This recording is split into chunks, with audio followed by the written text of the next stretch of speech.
Super nice here.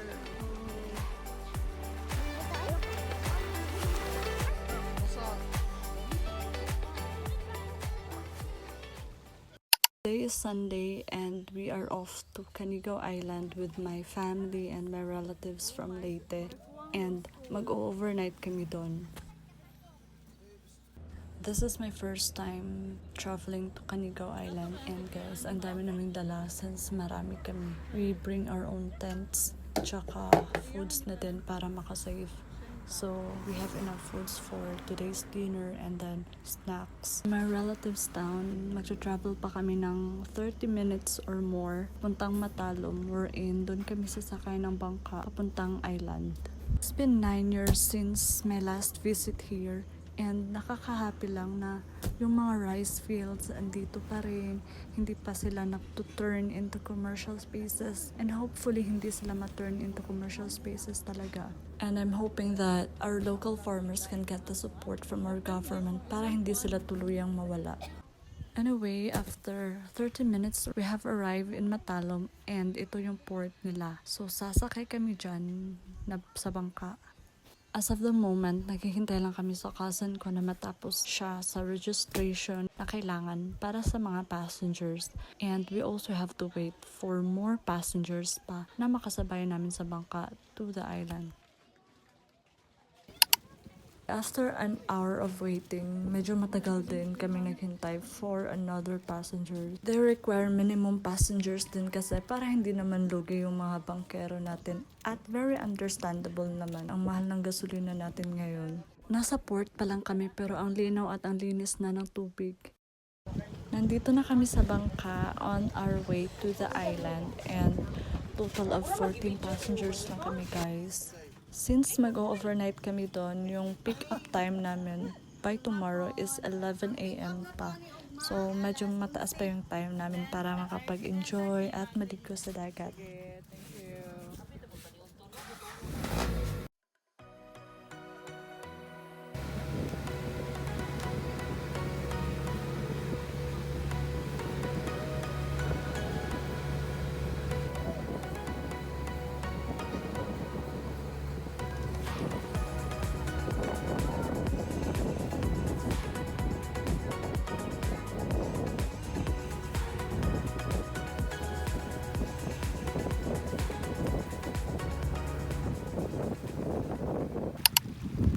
Finally, welcome to Canigao Island. Guys, my iPhone 8 camera cannot give justice how beautiful the island is. Charot. Pero guys, ang ganda ng island. As of now, 4 p.m. na and hindi na siya crowded. Yung iba umuwi na and yung natitira dito is for overnight na. Dalian ni Kwan.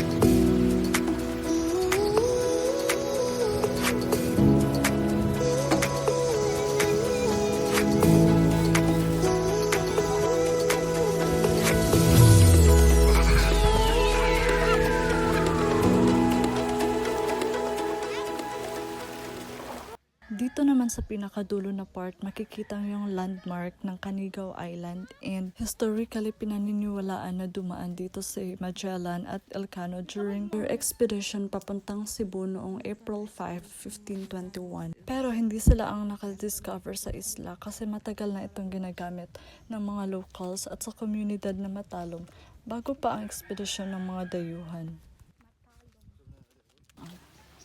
Nice kayo din sa island. Daghan kayo siya kahoy ay. Then, super nice here. Malapit na mag-sunset, guys, and let's see if maganda ba yung sunset nila dito.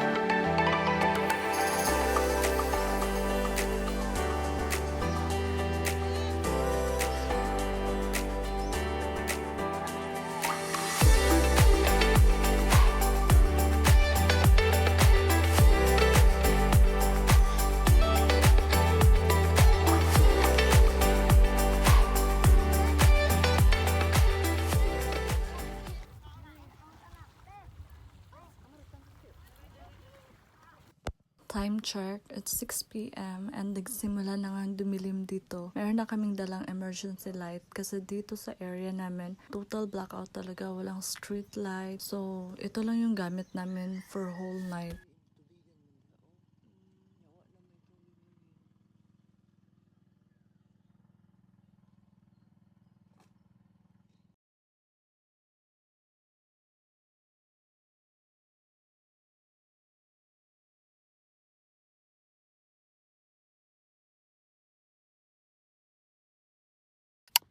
Good morning, and thank God nakatulog naman ako ng maayos. I'm on my way to the charging station kasi nalobat na yung phone ko. And guys, look at that sunrise. Ang ganda. So, they have public toilets here and meron din silang available na maraming kitchen area kung saan pwede kayong makaluto ng mga pagkain nyo, like mag-ihaw kayo ng ulam. Anyway, meron ding mga tindahan dito na pwede niyong pagbilhan ng mga groceries at pwede din silang magluluto para sa inyo at meron lang silang additional fee. However, if gusto niyong mas makasave kayo sa budget, mas okay na yung magdala kayo ng sarili niyong mga pagkain. If you're planning to spend an overnight here, meron din silang available na mga cottage. Siguro nag-range ng sila sa 1.5 above. So far, wala akong nakikitang air-conditioned rooms dito guys kasi pag wala na talagang electricity. I would suggest na magdala kayo ng power bank at emergency lights kasi nga yung charging stations nila dito may limit. Meron din silang charging station from 7 a.m. to 5 p.m. lang. Kaya lang 7 a.m. na nga ngayon pero close pa rin sila. So babalik na lang ako sa tent namin. Charging station.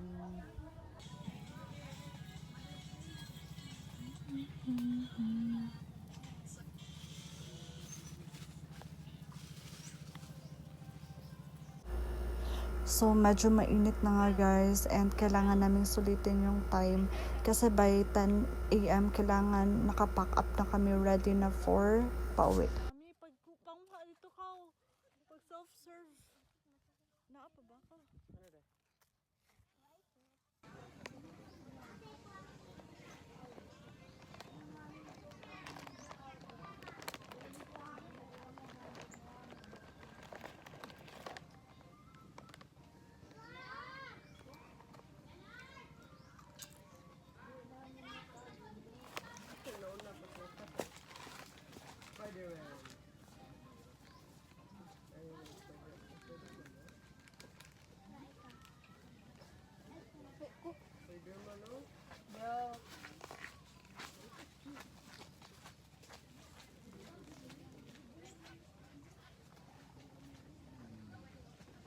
Diri ra na ibutang dong. Kay init na diha, diri ibutang. Asa man ibutang ta? Diri ra.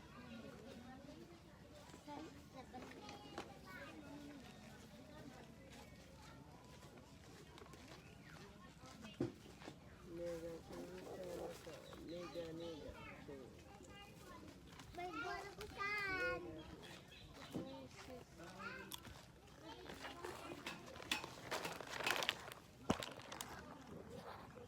Time check, it's 10 a.m. and tapos na kaming mag-pack up sa aming mga gamit. And naghihintay na lang kami ng tawag sa aming bangkero. And na-enjoy ko naman yung stay namin dito. How I wish lang na meron pa kaming more time para makapag-swimming. Kaya lang guys, sobrang init na talaga. Ay. Kapuhi. Akani ba?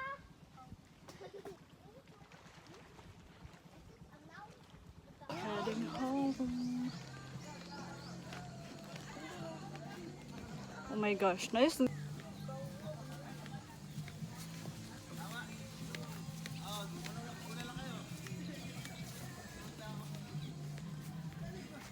Padulong ng bangka dito sa island. Kanang grupo sa Hindang ni Ma'am Jasmine Barreto.